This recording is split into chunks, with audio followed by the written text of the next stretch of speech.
Assalamualaikum warahmatullahi wabarakatuh. Baik, selamat pagi, selamat siang, selamat malam, teman-teman semua yang sudah menonton video ini. Video ini ditujukan bagi mahasiswa yang masih melakukan pembelajaran secara daring ya. Oke, untuk video kali ini kita bertemu di mata kuliah kalkulus. Ini pertemuan pertama ya. Ya, nanti akan ada beberapa materi yang dibahas di dalamnya. Gitu. Nah, untuk pertemuan pertama ini kita akan belajar mengenai konsep bilangan. Nah, teman-teman semua, untuk mata kuliah kalkulus itu sendiri memiliki tujuan dalam informatika ini. Nah, kalau misalnya dalam bidang lain itu contohnya ini dalam kedokteran ya. Di dalam kedokteran, kalkulus itu sendiri digunakan untuk contohnya menentukan pertumbuhan laju. Pertumbuhan apa? Laju bakteri. Gitu. Nah, itu di dalam kalkulus untuk menghitung pertumbuhan laju bakteri. Kemudian oleh teman-teman dari arsitek, itu kalkulus itu digunakan untuk menentukan jumlah bahan yang diperlukan. Nah, gitu. Misalnya kita akan membangun sebuah gedung gitu. Nah, itu kan diperlukan sebuah bahan di planning terlebih dahulu eh,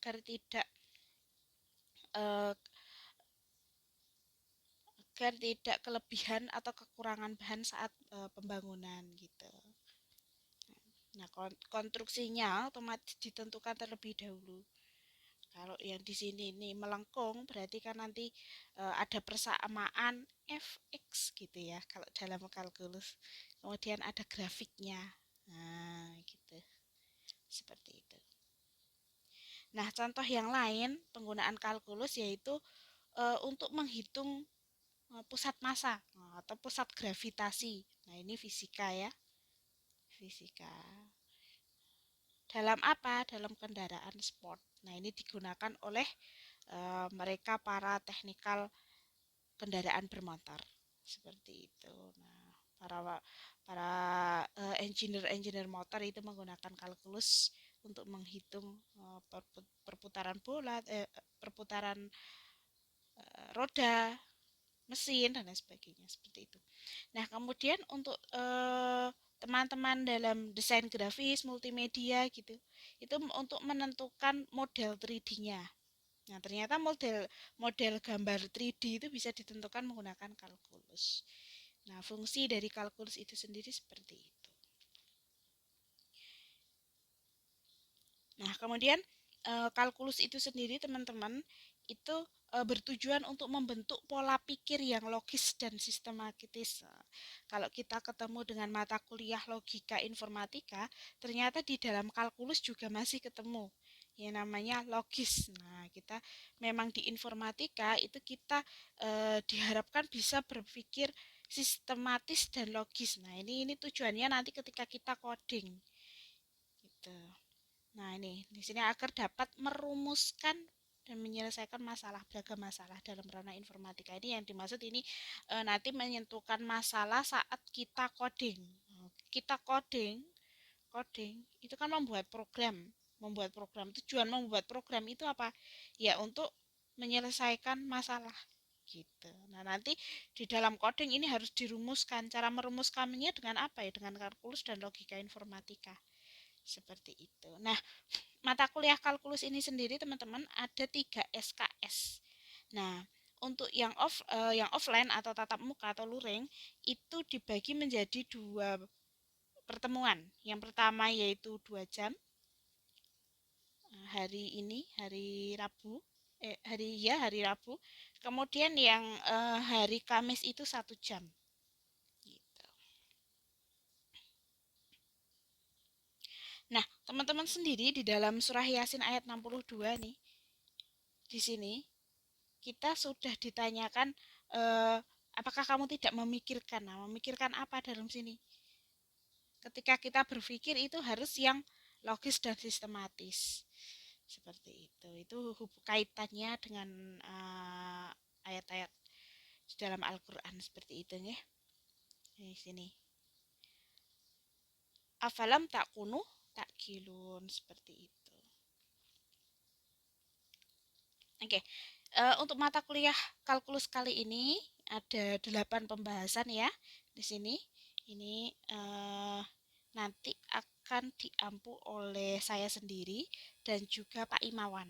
Nah, yang di sini ada konsep bilangan, kemudian fungsi, limit, turunan, kemudian penggunaan dari turunan, integral, kemudian penggunaan dari integral itu sendiri, persamaan dan pertidaksamaan. Nah, ini nanti akan disampaikan oleh saya sebelum UTS, kemudian setelah UTS itu bersama Pak Imawan.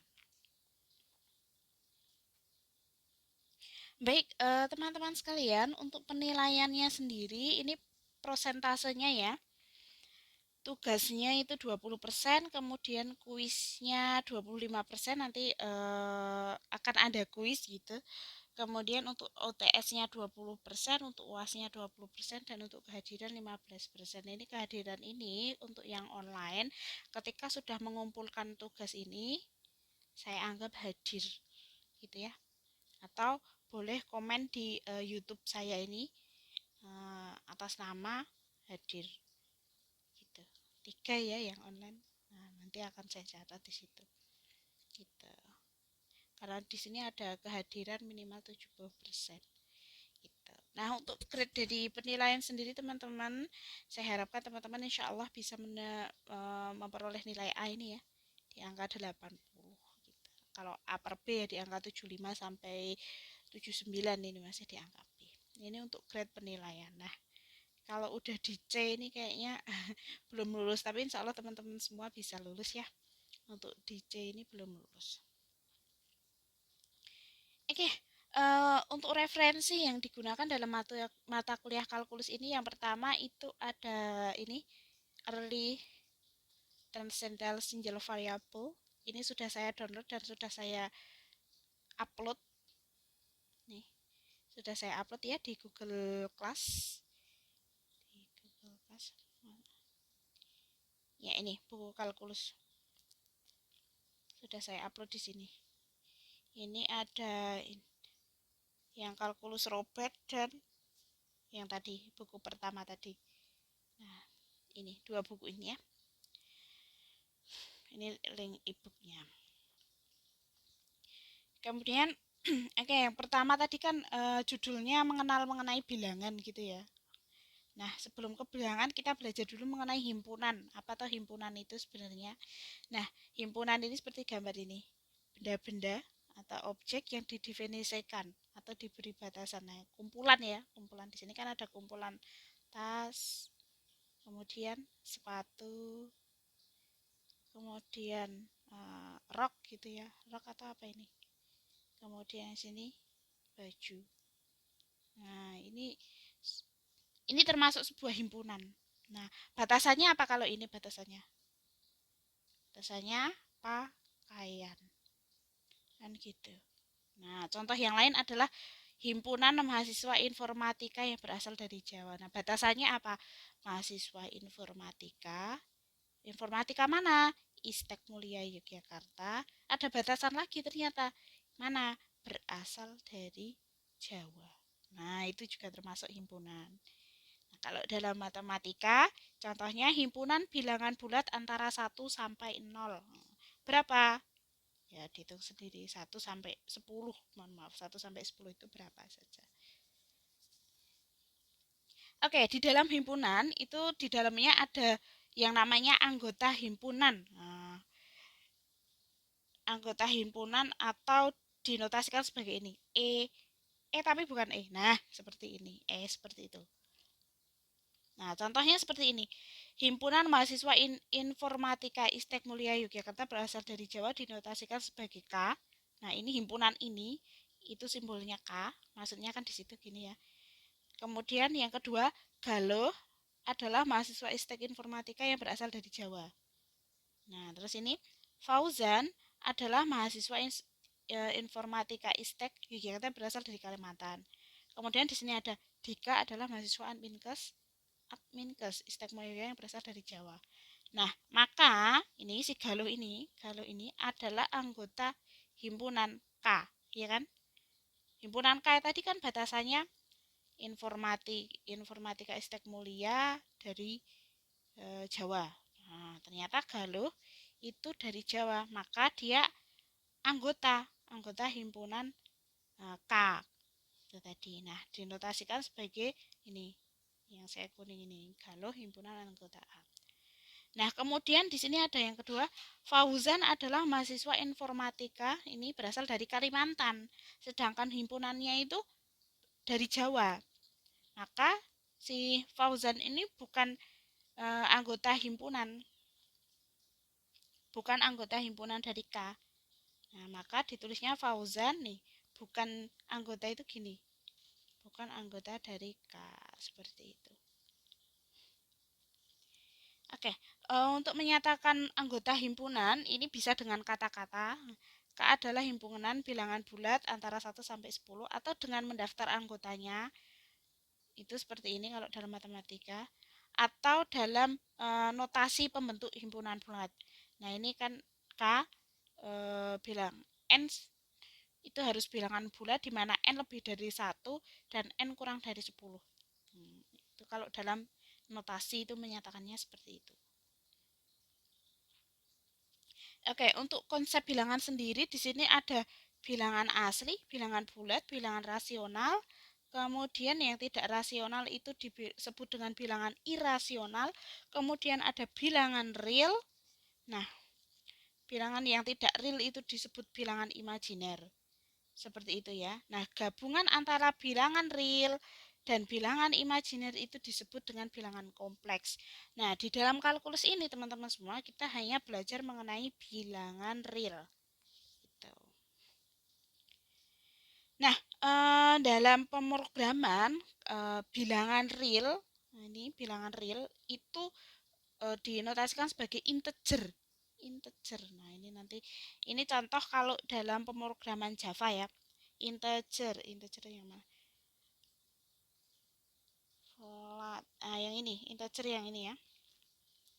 Integer value-nya 20 atau integer 20 ini nilainya 20 ini dalam pemrograman ya. Ini belajarnya pelan-pelan. Besok kalau nulis dalam bahasa Java seperti ini di deklarasikan terlebih dahulu, kemudian di sini di system.out.println itu untuk menampilkan nilai ini. Nilai dari integer plus value-nya tadi berapa nih. Nah, misalnya mau menampilkan jumlah mahasiswa ya, tinggal integer MHS. Ini tuh disebut apa ya?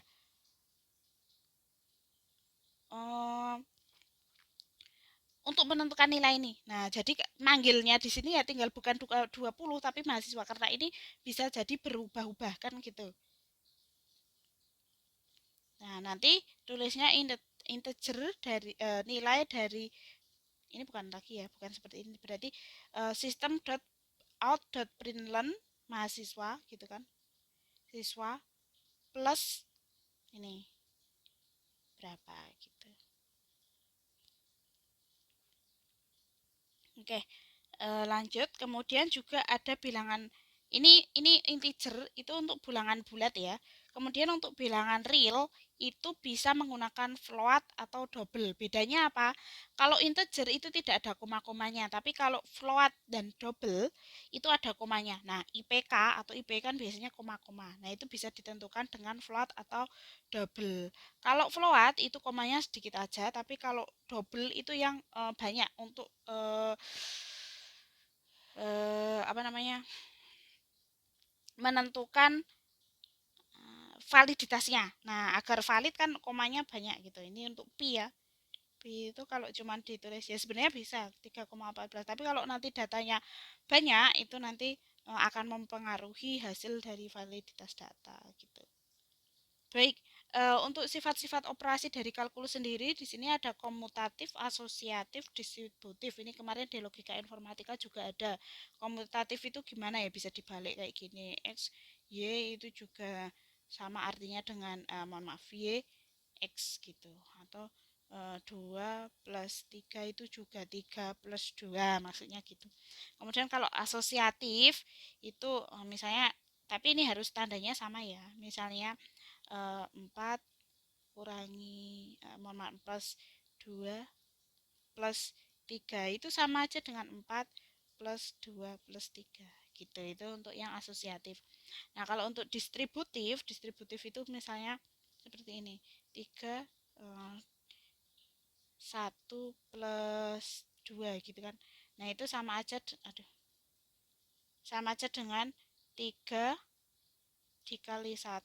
Ini harus gini ya cara menghitungnya, plus 3 dikali 2. Nah, itu dimaksudnya distributif. Kemudian operasi dalam bilangan real itu tadi ada penjumlahan, pengurangan, perkalian, pembagian, pangkat. Nah, untuk tingkat operator sendiri itu yang pertama yang harus didahulukan adalah pangkat terlebih dahulu. Nah, setelah itu perkalian atau pembagian. Nah, baru setelah itu penjumlahan. Maka di sini ini kan ada ini ya 7 plus 7 dibagi 7 plus 7 dikali 7 dikurangi 7. Nah, coba dihitung.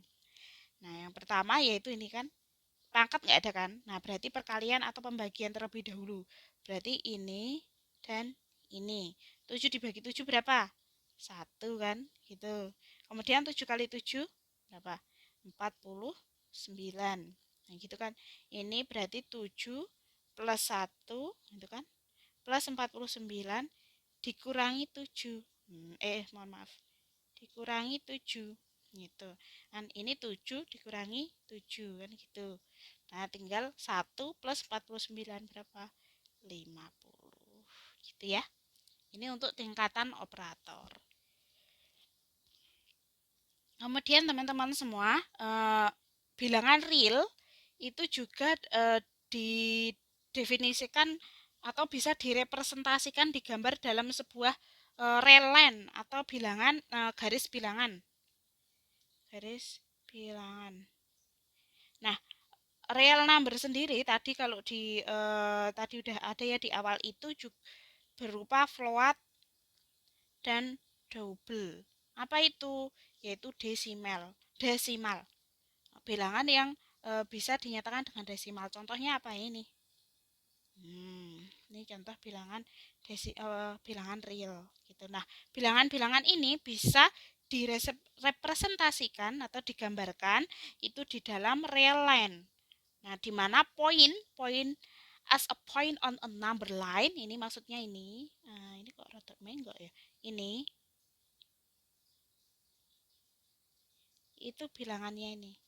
Nah, jadi yang dimaksud adalah sebagai poin-poin sebagai ya ini point on a number line gitu ya. Maksudnya ini point on number line itu ini. Gitu. Nah, uh, garis bilangan sendiri itu dibagi 4 di sini. Ada yang open interval, ada yang close interval, ada yang half open interval, kemudian yang terakhir sama half open interval. Berarti 3 ya, 3 cuman yang bawah ini dikebalikannya.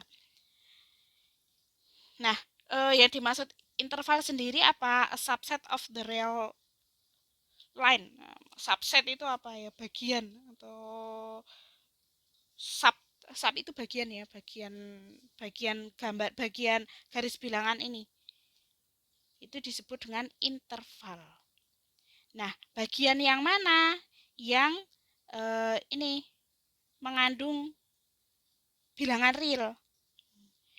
Nah, ini harus ada batasannya, at least two number and also contain a real number. Jadi ada batasannya. Batasannya minimal 2 bilangan real. Kan gitu. Nah, untuk open interval sendiri teman-teman, ini di sini dicermati ya. Open interval itu bulatannya di sini tidak penuh seperti ini ya. Dua-duanya.